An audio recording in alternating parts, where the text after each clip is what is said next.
L'objectif qu'on a eu avec l'Altiplano 43 mm, c'était finalement d'avoir une montre qui battrait deux records à la fois. Le record de la montre automatique la plus plate du monde et le record du mouvement automatique le plus plat du monde. Et c'est ces records aujourd'hui qui sont battus, puisque la montre a une épaisseur de 5,25 mm et le mouvement a une épaisseur de 2,35 mm. Quand on annonce un double record, il faut être sûr que ça en soit un. Donc il a fallu qu'on se repose la question et qu'on se dise mais comment est-ce qu'on va la construire pour qu'elle puisse rentrer dans l'objectif qui nous est donné. Là, il s'agissait de travailler dans un volume qui est évidemment extrêmement petit.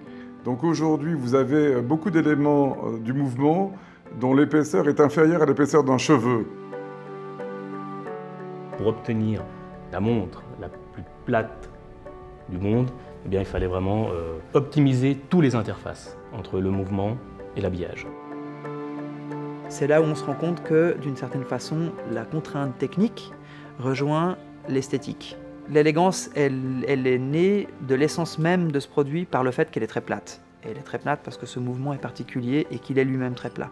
La quête de l'extra plat, elle est un élément qui est fondateur dans l'ADN de Piaget.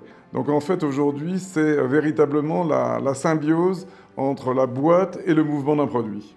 Toutes les connaissances, l'expérience que Piaget a un petit peu dans son ADN sur l'extra plat, elle a été directement mise à contribution sur ce projet-là. Et c'est parce qu'il y a ce passif, cet historique-là, que ce projet a été possible.